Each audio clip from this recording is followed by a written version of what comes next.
We're now going to look at extended quadruped, but we're going to actually bring in a lift. So interestingly, if you work with athletes, sometimes they do better under load than they do with, for example, our previous exercise with the gliding can be too subtle for them. I'm not saying one over the other, but it's just interesting how we often view load as harder, but it can mean different things based on what someone is good at. If I can absorb load well, then it might even be good to load me and then take me to subtlety. So I just thought it's important to add in that distinction. All right, what I'd like you to do, mate, is take your hands out 1.5 hands length. And then I'd like you to line up the ankles with the knees and then bring the toes under.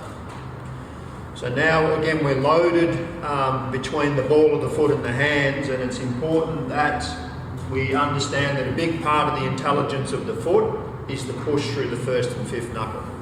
Okay, when you're ready, when you feel like you can keep the distance between your endpoints and maintain quality intra-abdominal pressure, I'd like you to lift up. I'd like your pelvis higher than shoulders.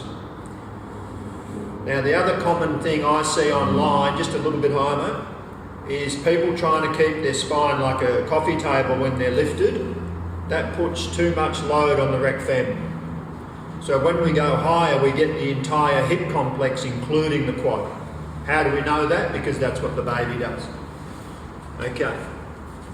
So what I'd like you to do is from your hands, and in particular your index finger knuckle, I'd like you to glide backwards so it feels like you're taking your sit bones away from your index finger knuckle. I'd like a little bit more weight into the right foot. Very good, very good.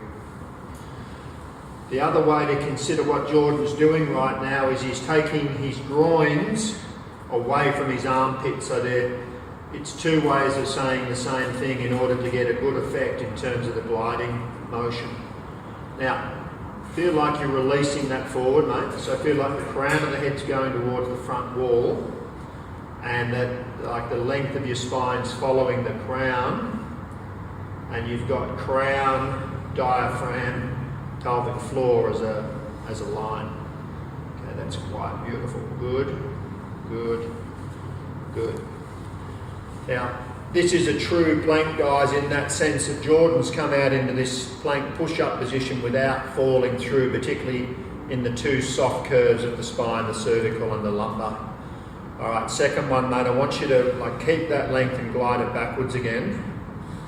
So back pockets away from hands, sit bones away from index finger knuckles, or concavity of the groin away from concavity of the armpit. Really nice. He's working quite hard here, folks, just in that postural sense of really keeping his length and fullness. So when I give Jordan the sense of where his pelvis and back pockets are, that means he can glide really back into the fullness of that he can get everything out of hip flexion being driven away from shoulder extension. Okay, excellent. Glide your knees down with that spine. Keep the length. Keep the length, beautiful. Kept very good sagittal stability on the way down. Send your toes long, plantar flexion. And now we call this modified down dog, guys, because we're opening up the shoulder angle, closing the hip angle, feeling our intra-abdominal pressure into upper inner thigh, and gliding back to where we can keep our ideal length. Now this feels amazing through the length of the spine, it feels amazing through the shoulders, and wonderful to decompress a tight low back. That's outstanding, mate. Now I'd like you to bring your elbows almost all the way back to the knees. Good, and then just that final hip hinge.